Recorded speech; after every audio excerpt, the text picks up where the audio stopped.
오늘 행함과 진실함으로라는 제목으로 하나님의 말씀을 생각합니다. 여러분, 세상이 그리스도인들을 미워하죠. 어떻게 생각하십니까? 미움을 안 받고 세상살이를 하는 그리스도인은 사실 정상이 아닙니다. 비슷해졌기 때문에 그러죠. 사실요, 세상은 교회를 미워합니다. 몇 가지 이유가 있어요. 첫째는 우리가 반추해야 될 일이 있습니다. 세상이 왜 교회를 미워하냐면 교회에 대한 기대가 있기 때문에 그렇습니다. 그리스도인이라면 이럴 줄 알았는데 사랑으로 존경하고 귀히 여기고 화합하고 세워갈 줄 알았는데 이 교회가 싸운다 이런 얘기 듣고 또 교인들 안에 있는 거친 모습들 속에서 세상이 실망하죠. 그래서 미워하는 경우가 있습니다. 하지만 또 하나 미움이 생겨지는 이유가 있는 게 제가 보면 있어요. 뭐냐면 그리스도인들의 겸손하고 진실한 모습은요, 세상 사람들의 마음에 죄를 자각하게 합니다. 그 양심이 찔리게 할 때 사실 역사를 통해서 보는 건 뭐냐면 양심이 찔리면 돌이키는 게 아니라요, 양심 찔리게 하는 사람을 없애버리려고 하는 게 역사의 흐름입니다. 그래서 교회를 핍박하는 일들이 있어 왔던 거죠. 그런데 결정적이고 타당한 이유가 하나 또 있는 게 있습니다. 그건 바로 차이입니다. 다른 거죠. 여러분, 일본하고 우리하고 다르죠? 동의가 잘 안 되시나 봐요. 여러분 혹시 내선 일체 이런 거 생각하시는 분 여기는 없으시죠? 예. 근데 좀 이번에 다케시마 하는 거 보면서 어떻습니까? 참 다케시마 날 행사 같은 거를 한다는 거가 양심도 없고 부끄러운 줄도 모르고 그런 일, 이제 그쪽에 우리 이제 기름도 나올 것 같고 또 만강당괴 같은 자원 같은 것도 풍부하고 그러니까 어떻게 해서든지 확보하려고 그러나 봐요. 근데 우리는 어떻습니까? 발해가 지배하고 있었던 만주 땅 우리가 우긴 적 있나요? 우리나라 사람들이 다 가서 살고 있고 거기를 정말 개척해서 세운 것이 그쪽만 있는 게 아니라 우크라이나도 있어요. 근데 우리가 주장해 본 적이 없습니다. 정말 다르죠. 다름은요, 이상한 얘기할 때 어떻습니까? 끔찍한 이질감을 느끼게 됩니다. 그런데요, 우리가 이 이질감 속에서 하나 더 분명하게 우리 자신을 드러내야 되는 부분이 있습니다. 여러분, 예수 그리스도의 교회와 다른 종교, 세상과의 차이는 무엇입니까? 어떤 사람 그런 얘기합니다. 원수 사랑이라고. 그런 것 같습니다. 세상 사람들도 예수님이 원수를 사랑하라 하셨다는 얘기를 잘 기억해요. 그런데요, 다른 고등 종교에도 원수 사랑하는 얘기가 있습니까? 없습니까? 있어요. 그건 큰 차이를 만드는 가르침은 아닙니다. 정말 큰 차이를 만드는 교회의 가르침은 은혜입니다. 자격이 없는 자에게, 사랑받을 수 없는 자에게 하나님이 희생적인 사랑을 베풀어 그를 구원하신 은혜 이야기입니다. 여러분, 신앙의 위대한 인물로 모세 알고 계십니까? 모세를 모르시면 모르세 하셔도 문제가 있습니다. 모세는 아셔야죠. 그죠? 모세, 성군 다윗 알고 계십니까? 오늘 고요하게 예배 드리기로 하신 마음은 사뭇 이해가 갑니다. 그래요. 우리가 다 아는 분들이죠. 근데 어떻습니까? 모세는요, 율법을 받은 사람이에요. 그런데 그는 살인자였습니다. 애굽 사람 쳐 죽이고 광야로 도망했던 살인자였습니다. 성군 다윗 알고 있습니다. 그런데요, 더 정확히 기억하셔야 될 게 있습니다. 다윗은 자기의 충성스러운 신하의 아내를 범했던 악을 행하였고 악의 악을 통하여서 그 죄를 덮고자 우리아를 전쟁터에서 죽게 만든 살인자였습니다. 그런데 하나님이 어떻게 하셨습니까? 그를 내치거나 버리지 아니하시고 선지자를 통하여 그 마음의 죄를 깨닫게 하시고 눈물의 회개로 주님 앞에 돌아오게 하시는 은혜를 베풀어 주셨죠. 이게 기독교의 신앙 얘기입니다. 우리가 잘나서 구원받는 것이 아니라, 뭔가 멋들어진 것을 해서 하나님 앞에 인정받는 것이 아니라, 오직 하나님의 사랑이 나를 구원하시고 내 삶을 붙드시는 것을 알기에 우리는 주님 앞에 나와 은혜를 구하는 자가 되는 거죠. 예수님께서 바디메오의 눈을 뜨게 하셨습니다. 여러분 아시죠? 근데 우리는 너무 익숙해서 바디메오 하는데요, 바디메오라는 게 디메오의 아들이라는 뜻이에요. 근데 디메오는 무슨 뜻인지 아세요? 쓰레기입니다. 쓰레기의 아들. 쓰레기라는 이름을 가질 수 있는 사람은 누구겠습니까? 우리가 인도쯤 가면 불가촉 천민 이렇게 얘기하는, 만질 수도 없고 접촉할 수도 없는 아주 천박한 사람, 그런 개념에서는 조금 비슷한 것을 이해할 수 있을지 모르겠습니다. 주님은 그들에게 다가가셨던 것이죠. 그를 존중하셨습니다. 그래서 우리는 예수님의 사랑을 받았기에 사랑하고 존중하고 존경하고, 더 나아가서 예수님처럼 살아가는 삶을 살게 된 것이죠. 그래서 이 일을 이루어가는 일에 있어서 우리가 노래하는 게 있습니다. 이 세상을 살아가는 동안에 나의 힘을 의지할 수 없으니 기도하고 낙심하지 말 것은 주께서 참 소망이 되심이라. 하나님의 꿈이 나의 비전이 되고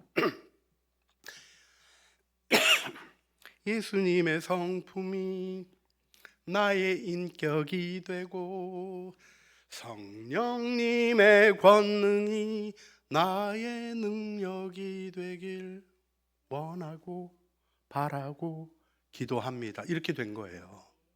우리가 감히 예수님의 생각도 할 수 없는데 우리는 하나님을 닮아가는 위대한 부름으로 부름받은 것입니다. 거기에 우리의 존귀함이 있고 거기에 우리의 삶의 가치가 있는 것입니다. 우리가 이 은혜를 받은 자임을 믿으십니까? 그럼 옆에 있는 분에게 사랑하고 존경합니다 표현해 주시길 바랍니다. 제가 요즘 이 시대를 바라보면서 느끼는 가장 안타까운 일은 존경을 잃어버린 거예요.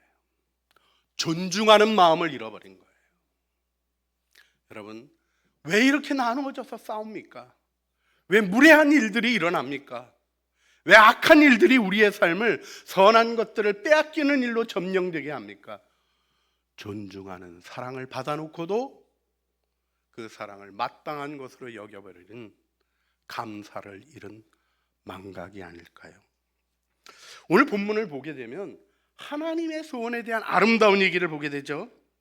여러분 18절 말씀, 자녀들아 우리가 말과 혀로만 사랑하지 말고 행함과 진실함으로 하자. 할렐루야. 얼마나 아름다운 얘기예요. 여러분, 그냥 말과 혀로만 사랑하는, 아니죠. 우리나라는 요즘요 말과 혀로도 싸우고 있어요. 그런데요, 말과 혀로만 사랑하는 것을 넘어서서 행함과 진실함으로, 여러분 이 일에 있는 영광을 우리가 볼 수 있기를 바랍니다. 행함과 진실함으로라는 게 어떤 것입니까? 실질적인 행동과 진실함으로라고 되어 있지만 진리를 따름으로라는 말로 번역될 수 있습니다. 알레데이아라는 표현이 쓰여지는데요. 여러분, 우리가 이 행함과 진실함으로 사랑하는 일에 대한 부분의 17절을 보게 되면, 누가 이 세상의 재물을 가지고도 형제의 궁핍함을 보고도 도와줄 마음을 닫으면 하나님의 사랑이 어찌 그 속에 거할 거냐.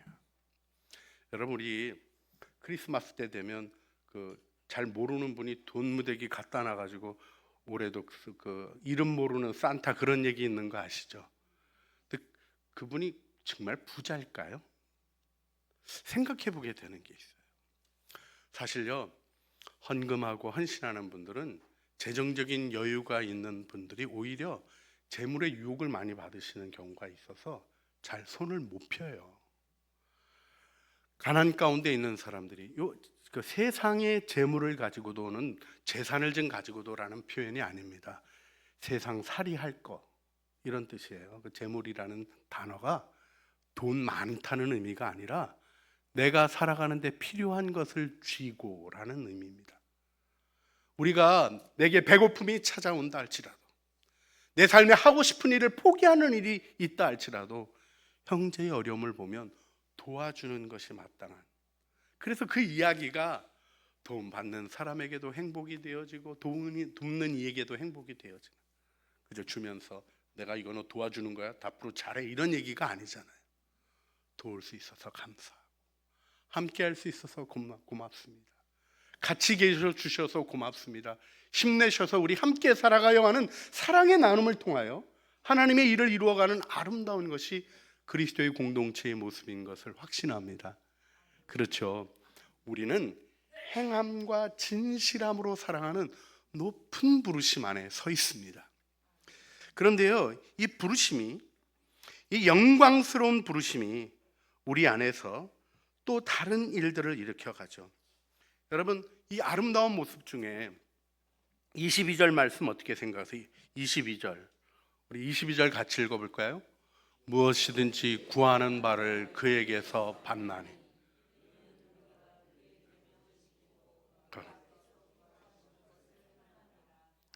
할렐루야. 예.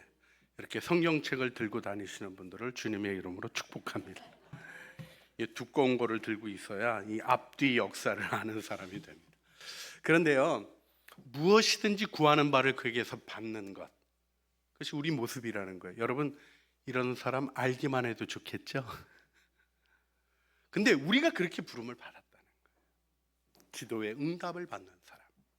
또 뭘 얘기해 주고 있습니까? 21절, 사랑하는 자들아, 만일 우리 마음이 우리를 책망할 것이 없으면 하나님 앞에 담대함을 얻고 마음에 꺼리 낄 것이 없는 영광스러운 모습으로 하나님이 우리를 부르시고 축복하십니다. 여러분, 이것이 예수 그리스도 안에 있는 은혜죠. 하나님 앞에서 나의 양심으로 교만한 자기 자랑이나 거짓된 생각이 아니라 신앙이 참되고 진실하며 정말 마음의 중심으로부터 나오는 것으로 사랑하고 거짓 없이 오염 없이 진리를 따르는 사람이 되는 그 영광스러운 모습, 여러분 사모하지 않으십니까? 오늘 우리는 이 요한 1서 3장 말씀을 보며 높은 부르심에 대해서 우리의 마음을 다시 한번 일깨우게 됩니다. 하지만 이것을 생각하고 묵상하면서 우리는 거울 앞에서 내 모습에 실망하게 되지요. 여러분, 실망 덜 하시기를 바라고, 저는 실망스럽더라고요. 말씀에서 좀 거리가 너무 먼 거예요. 존경하고 존중하고 사랑하는 것보다는 불쾌해하고 비난하고 부정적인 말을 하고 사랑하고 격려하고 세우고 존중해 주기보다는 그냥 하고 싶은 거 하려고 하는 어리석은 생각을 가지고 있을 때가 너무 많은 거예요. 여러분, 되고 싶은 내 모습과 오늘의 현실의 모습 사이에 거리를 느낄 때 우리는 사실 고민하게 됩니다. 근데 이때 또 한 번 중요한 것이 무엇입니까? 하나님의 은혜를 붙잡는 것입니다. 은혜에 반역하는 삶을 돌이켜 회개하고 그 은혜만을 붙잡게 될 때 우리는 그 은혜 안에 서게 되는 줄 믿습니다. 살인자 모세도 이스라엘의 출애굽의 영도자로 세우셨습니다. 다윗도 버려짐이 마땅하지만 그의 집이 주님 앞에 축복을 받게 하시고 다윗이 죽을 때 그 노래를 부르죠. 돋는 아침빛 같고 구름 없는 아침 같고 비개음 후에 광선으로 땅에서 우미 돋는 새풀 같으니라. 내 집이 여호와 앞에 이 같지 아니하냐 하고 고백하며 자신의 인생을 마감할 수 있었습니다. 모든 부정적인 것들이 일어나는 상황 속에서도 하나님의 영광을 굳게 믿을 수 있는 이유는 무엇입니까? 용서의 은혜와 용서의 체험인 것이죠.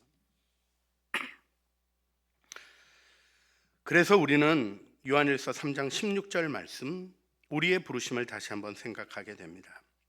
그가 우리를 위하여 목숨을 버리셨으니 우리가 이로써 사랑을 알고 우리도 형제를 위하여 목숨을 버리는 것이 어떻다고요?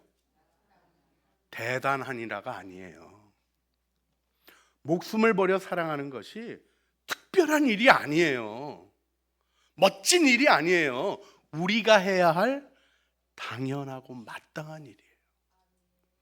혹시 이거 잊어버리지 않으셨나요? 그냥 참아주는 것만도 은혜로 알아 이러고 싶은 일은 없으십니까? 심지어는 우리가 우리 가족들한테도 그럴 때가 있지 않나요? 주님은 생명을 내어주시는 사랑으로 우리를 사랑하셨습니다. 귀히 여기고 존중하고 사랑하고 세워주는 것이 우리의 삶의 길인 것을 우리가 다시 한번 이 말씀 안에서 생각하게 됩니다. 여러분, 에베소서 5장 1절이 무엇이라고 얘기하고 있습니까? 그러므로 사랑받는 자녀같이 같이 읽어볼까요? 너희는 하나님을 본받는 자가 되고. 어떤 멋진 사람, 이순신 장군 같이 되라 이런 거 안중근 의사 같이 되라 이런 거 아니에요. 주님은 하나님 같이 되라고 우리를 부르셨습니다. 여러분, 이 높은 부르심을 우리가 과연 이루어갈 수 있을까요? 이때 우리는 고민하는 실제 우리 삶 속에 점검해 봐야 될 것이 있습니다. 제가 바보들 얘기를 좀 전해드리겠습니다. 문장을 몇 개 읽겠습니다. 바보들은 항상 결심만 한다. 바보들은 매일 회의만 한다. 바보들은 항상 남의 탓만 한다. 바보들은 항상 최선을 다했다고 말한다. 이 네 가지가 다 책 제목이에요. 두꺼운 책 제목입니다. 펜 메리건의 책, 니시무라 가츠미의 책, 존 밀러의 책, 찰스 맨즈 앤 크리스토퍼 넥의 책 이름입니다. 그만큼 심각하게 다뤄야 하는, 생각만 있고 접근하지 못하며 허황된 일에 방황하는 것이 우리의 삶 아닌가요? 이때 우리 주님이 주신 길은 너무나 명확합니다. 베드로전서 2장 21절 말씀이죠. 이를 위하여 너희가 부르심을 받았으니 그리스도도 너희를 위하여 고난을 받으사 너희에게 본을 끼쳐 그 자취를 따라오게 하려 하셨느니라. 주님의 십자가의 부활은 우리를 모든 얽매임에서 풀어 자유롭게 해주실 뿐 아니라 주님을 따라가는 영광스러운 그 길을 이룰 수 있게 해주시는 것이죠. 여기서 오늘 본문 말씀으로부터 우리는 그 길로 진입하는 길을 배워야 합니다. 사도 요한은 다른 것이 아니라 예수님의 사랑으로 서로 사랑하는 그 일을 어떻게 우리가 할 수 있는가를 요한일서를 통하여 계속해서 얘기해 주고 있어요. 결국 말로 하면 쉬워요. 이웃을 사랑하라, 형제를 사랑하라입니다. 요한일서 말씀은요, 읽다 보면 기승전 사랑, 기승전 형제 사랑, 기승전 예수 사랑, 기승전 하나님 사랑, 기승전 사랑, 사랑, 사랑, 사랑. 네, 여러분, 교회가 2000년 동안 외친 게 뭡니까? 사랑입니다. 딴 거 가짜입니다. 이단입니다. 여러분, 하나님이 우리를 바라보시는 것 속에 우리를 저울에 다실 때 무엇을 다신다고 생각합니까? 여러분이 헌금 낸 액수? 하나님 액면가 안 보십니다. 여러분의 삶을 정확히 평가하시죠. 몇십억짜리 부자하고 겨우 그 생활비 받아서 살아가는 사람의 헌금 차이가 몇만 원밖에 안 되는 거에 대해서 하나님 어떻게 보시리라고 생각하세요? 하나님은 의로우신 분이고 공의로우신 분이십니다. 정확히 판단하시죠. 또 과부 둘의 돈이 너무 귀하다고 얘기하셨던 거는 그 과부 둘의 돈 짜내려고 하신 말씀이 아니에요. 어떤 분은 그런 얘기를 용감하게 하시더라고요. 여러분, 주님이 그런 게 필요하신 분이 아니에요. 우리를 축복하시는 길 가운데 보여주시는 영광 속에 하나님은 정확히 우리의 마음의 중심을 아십니다. 여기서 우리는 우리 자신에게 있어야 될 중요한 것, 14절, 우리 요한일서 3장 14절을 같이 읽겠습니다. 우리는 형제를 사랑함으로써 사망에서 옮겨 생명으로 들어간 줄 알거니와 사랑하지 아니하는 자는 사망에 머물러 있느니라. 여러분, 사망에서 생명으로 옮기셨습니까? 아직 사망에 머물러 계시지는 않습니까? 이것을 분간할 수 있는 게 뭐예요? 저 지금 가자 지구에 전쟁이 났어요. 이 사람들이 피하려면 라파 국경을 통과해야 합니다. 통과하게 해줘요, 안 해줘요? 자격이 있는 사람만 통과합니다. 그것도 줄이 엄청나게 늘어서 있습니다. 그런데요, 명확하게 갈립니다. 통과하면 자유롭고 통과하지 못하면 폭탄으로 죽을 위협에 시달리는 거예요. 여러분, 사망에서 생명으로 옮겼다는 것을 생각할 때 여러분이 마음으로 기억해야 될 것이 있습니다. 생명 나라에 관광 가면 안 되셔요. 여러분, 미국 가가지고 출입국 관리소에서 가장 쉽게 빠져나오시는 분들이 누구죠? 단체 관광하시는 분들. 안 물어봅니다. 인솔자 있고 빠질 일 없이 다 갔다 다 나오시니까. 그런데 좀 걸리는 분들은 어떤 분이에요? 불법 입국을 시도하는 분들 좀 걸립니다. 근데 진짜 오래 걸리는 분들은 누구죠? 이민하러 가시면 거기서 정확한 심사를 받고 통과가 돼야 되죠. 그래야 거기서 영주권을 받고 영주의 자격이 생겨집니다. 맞습니까? 예. 여러분, 생명나라의 영주권을 얻으셔야 돼요. 그 자격은 무엇으로 주어집니까? 그것은 무엇으로 분별되어집니까? 그것이 요한일서 3장 14절 상반절에 기록되어 있는 대로 형제를 사랑함으로. 사랑이 없는 자는 마음으로부터 사랑하는 것을 알지 못하면 생명나라로 이사 간 거에 아직 사망에 머물러 있는 거예요. 그걸 기억하셔야 됩니다. 우리 주님이 우리에게 명확하게 가르쳐 주시는 것이 있습니다. 사랑하지 아니하는 자는 생명이 그 속에 거할 수 없다. 여러분, 이것이 구원을 이해하는 이해 아니고는 세상적인 도덕적인 원리로는 깨달을 수 없는 것이고 받아들일 수 없는 것입니다. 그러나 우리가 무엇을 받았습니까? 사랑을 받았습니다.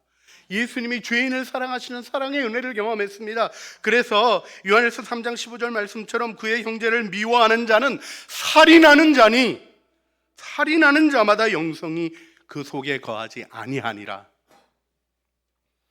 문제는 어디 있나요? 이 미움조차도 깨닫지 못한 어둠 가운데 갇혀있기 때문에 마음의 감옥에 갇혀있는 어려움이 우리에게 있다는 것입니다. 그래서 제가 마음의 감옥에 갇힌 현상이 어떤 건가 이렇게 쭉 좀 정리해 보다가 챗GPT에게 정리하라 그랬어요. 그랬더니 10가지를 쭉 써주더라고요. 제가 이거 다 읽다 보니까 일부 예배 때는 주무시는 분도 계셔서 제가 제목만 읽어드립니다. 이 마음의 감옥, 용서하지 않아서 자기 마음이 감옥이 된 사람들의 특징: 스트레스와 불안의 증가, 우울증, 분노와 적대감, 정서적 안정감의 상실, 5번 손상된 관계, 6번 신체적 건강 문제, 7번 삶의 만족도 감소, 8번 곱씹기, 9번 피해자 의식, 10번 개인적인 성장의 저하. 이런 게 일어나요. 여러분, 사실요, 자신이 용서하고 사랑하는 마음으로 가면 자신도 사랑하게 됩니다. 용서하지 않는 사람의 중요한 특징이 뭐냐면 자기를 사랑할 줄 몰라요. 사랑이라는 게 뭔지를 모르고 존중과 귀히 여김이 무엇인지를 몰라요. 근데 안타깝게도 이 시대 가운데 우리나라는 이걸 너무 무시하는 사회가 돼버렸습니다. 심지어는 교회에서도 귀하게 여기고 존중하는 것보다는 회장 되시면 잘 따라하시고 존중해야 될 텐데 회장 됐다며 잘해봐, 이런 분위기가 가당하다고 생각하십니까? 생명으로부터 소외된 사람의 모습이에요. 뭐 그걸 비난하고 그럴 게 아니라 불쌍한 사람이 되어 있는 걸 보고 긍휼히 여겨주셔야 됩니다. 우리가 여기서 은혜를 가능하게 하는 것이 무엇인가 하는 것을 우리가 기억해야 합니다. 그건 바로 회개예요. 오늘 본문에 아주 중요한 부분이 20절, 21절 말씀이에요. 20절, 21절 말씀을 같이 읽어볼까요? 이는 우리 마음이 혹 우리를 책망할 것이 있어도 하나님은 우리 마음보다 크시고 모든 것을 아시기 때문이라. 사랑하는 자들아, 만일 우리 마음이 우리를 책망할 것이 없으면 하나님 앞에서 담대함을 얻고. 지금 쭉 읽어가시는데 이 문장 흐름이 자연스럽지 않죠. 우리가 우리의 마음을 책망할 것이 있으면 양심에 찔리는 일들을 우리가 가끔 하게 됩니까? 안 하게 됩니까? 가끔이 아니라 종종 왕왕 많이 하게 됩니다. 그렇죠. 사랑으로 대해야 되는데 미움으로 대하고, 귀히 여겨야 되는데 함부로 말하고, 우리가 가족 식구들조차도 존중하고 사랑하기보다는 내가 너한테 이 정도 해줬으면 됐지 뭘 더 바래, 이런 식의 그런 얘기는 안 하시죠? 가끔 들려옵니다. 여러분, 이런 일들이 일어나게 되는 이유가 뭘까요? 우리가 우리의 마음을 책망할 것이 있습니까? 없습니까? 혼자 21절로 그냥 가버리신 분들은 마음이 강팍하신 분이에요. 나는 꺼리낄 게 하나도 없어. 여러분, 진짜 그리스도인인지 아닌지 분별할 수 있는 시금석은 회개할 주제가 있는가 없는가입니다. 아직 그리스도의 영광의 자리에 이르지 않았는데 용서받고 변화될 주제가 없다면 어찌 그 마음을 강팍한 마음이라고 하지 않을 수 있겠습니까? 그런데 내가 나를 봐도 잘못한 게 있는데 모든 것을 아시는 하나님이 보시면 더 잘못한 게 보일까요? 안 보일까요? 보이는데 그 다음 말씀이 뭐예요? 21절. 우리 마음이 우리를 책망할 것이 없으면, 이렇게 비약하고 있습니다. 20절과 21절에 매우 당연한 거기 때문에 생략된 게 뭐죠? 그게 요한일서 1장 8절 9절에 나오는 말씀이죠. 우리가 계속해서 반복적으로 요한일서가 얘기하고 있는 부분. 만일 우리가 죄 없다고 말하면 스스로 속이고 진리가 우리 속에 있지 아니할 것이요, 만일 우리가 우리 죄를 자백하면 그는 미쁘시고 의로우사. 같이 읽을까요? 우리 죄를 사하시고 우리를 모든 무리에서 깨끗하게 하시고. 용서받고 깨끗해지니까 담대한 거예요. 여러분, 죄가 없어서 담대한 것이 아니라, 죄 짓고도 뻔뻔해서 담대한 것이 아니라 주님 앞에 회개하고 용서받아서, 여러분, 하나님 위에 누가 계셔요? 없으셔요. 그분이 죄 없다, 나의 자녀다, 내가 이를 인정한다 얘기하시면 우리가 담대해지는 거죠. 이 얘기가 죄 짓고도 아무렇지도 않다 이런 얘기는 아닙니다. 여러분, 제가 도둑질했어요. 죄를 깨달았어요. 주님, 제가 도둑질했습니다. 용서해 주세요. 기도를 했더니 내가 내 모든 죄를 지고 십자가에서 죽었다. 응답을 받았어요. 할렐루야. 그러니까 이제 도둑질한 물건 잘 쓰면 되죠? 아니죠. 돌려줘야죠. 하나님 앞에서 죄는 죄로 인정하고 잘못한 것은 돌려줘야죠. 악행을 행하였으면 행하였던 이에게 가서 사과해야죠. 부끄러움을 당한다 할지라도, 내가 손해를 얻는다 할지라도 죄는 돌이켜야 되는 것이죠. 그런데 세상 사람들이 왜 이걸 못합니까? 용기가 없거든요. 왜요? 용서받을 확신이 없거든요. 세상 사람들은 뭔가 잘못할 때 보상을 하는 게 그 사람에게서 용서를 받으려고 그러는데, 용서하나요? 안 하나요? 내가 100만 원 훔쳐갔어요. 100만 원 갖다 주면 이것밖에 안 갖다 줘, 이런 분위기 아닌가요? 용서를 못 받아요. 그런데 하나님에게 용서를 받으면 사람이 어떠한 비난을 해도 내 마음에 하나님의 그 용서가, 그 사랑이 그 모든 것을 능히 감당하게 하기에 우리의 삶이 변화되어 가는 것이죠. 여러분, 여기서 정말 중요한 것은 무엇입니까? 하나님의 사랑인 것입니다. 요한일서 3장 23절, 그의 계명은 이것이니 곧 그의 아들 예수 그리스도의 이름을 믿고 그가 우리에게 주신 계명대로 서로 사랑할 것이니라. 여기 구원이 있는 거예요. 여기 구원의 누림이 있는 거예요. 여러분, 악하고 힘든 자가 나타날 때 하나님 앞에 감사하십시오. 저도 잘 못해요. 근데 그렇게 하기로 결심하는 거예요. 그리고 저는 그 은혜를 누리고 싶습니다. 용서하고 사랑하는 그 모든 일을 통하여 하나님을 닮아가는 일의 부르심을 붙잡는 은혜의 사람이 되기를 소원하게 됩니다. 말씀을 마치면서 얘기 하나 들려드리고 싶습니다. 지난번에 우리 교육위원회 헌신 예배 때 홍인정 교수님이 말씀 전하러 오셨잖아요. 그 참여하셨던 분들 은혜 많이 받으셨죠? 별로 참여를 안 하셨나 봐요. 수요 예배에 나오셔야 은혜를 받습니다. 참여해서 우리 참 은혜를 많이 받았어요. 그래서 이제 돌아가시는 길에 제가 그 홍인정 교수님한테 설교 원고 내놓으라 그랬어요. 뺏었어요, 설교 원고.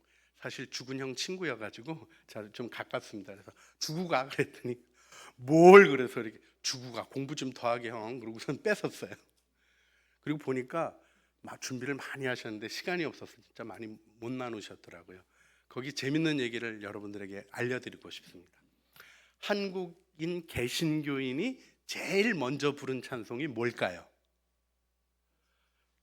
오, 아시네요. 놀랍습니다. 예, 그날 얘기하셨나요?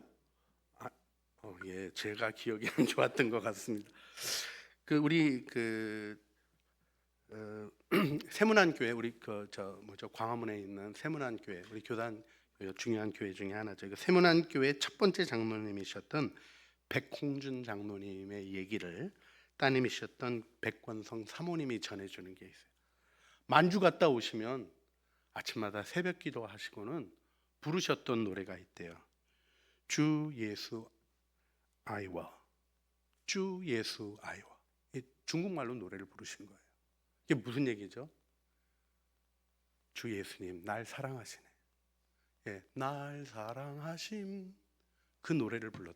그게 한국 교회가 처음으로, 한국 개신교인들이 처음으로 부른 찬송인 걸 기억하셨으면 좋겠어요.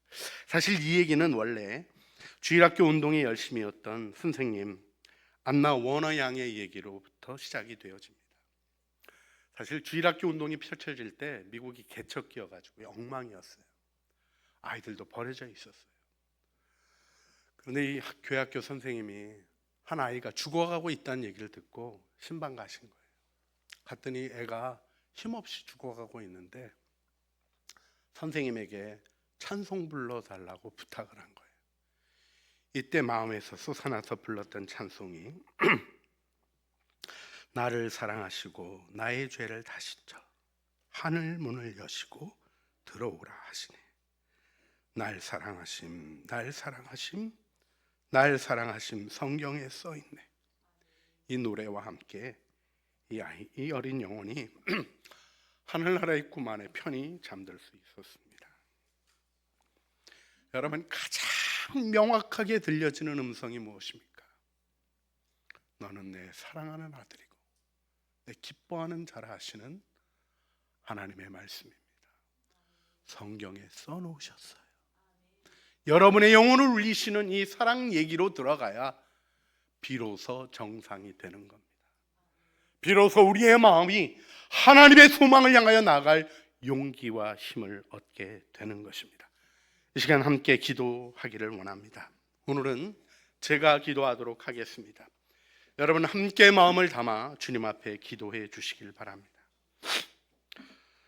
주님, 내 영혼이 사랑 노래가 이어지는 자리가 되게 하여 주시옵소서. 성경을 통하여 들려주시는 하나님의 목소리, 날 사랑하심을 맑고 밝은 마음으로 듣게 하소서. 사랑을 잃어버리는 불행에서 건져주시고 사랑 노래가 내 영혼을 점령하여 울려나는 행복한 그리스도인이 되게 하여 주시옵소서. 예수 그리스도의 이름으로 기도합니다. 아멘. 함께 찬양하시겠습니다.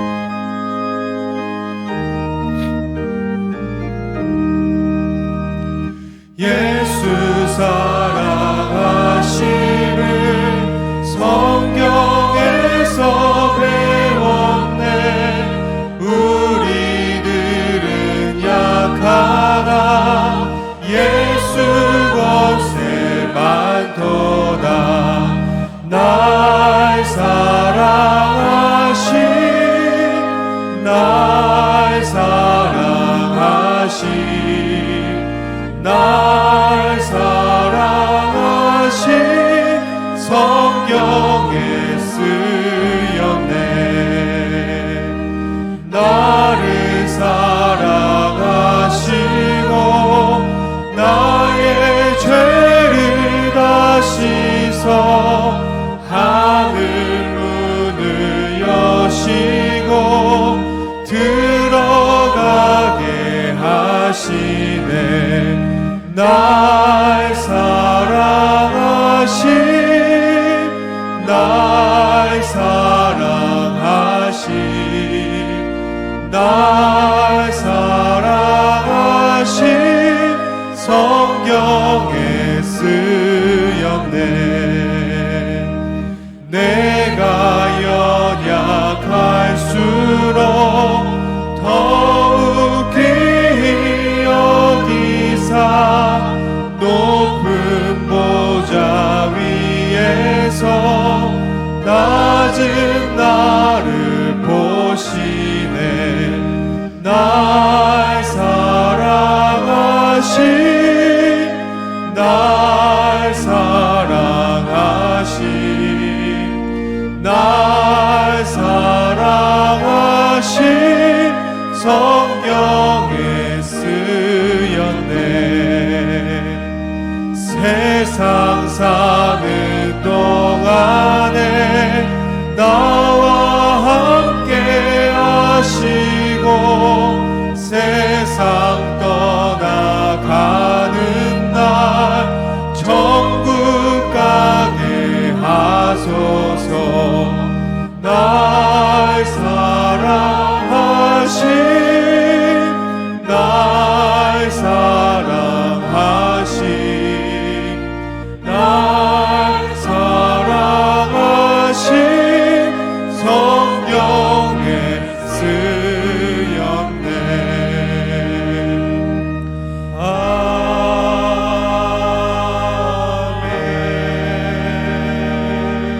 아멘 그의 계명은 이것이니 곧 그 아들 예수 그리스도의 이름을 믿고 그가 우리에게 주신 계명대로 서로 사랑할 것이니라.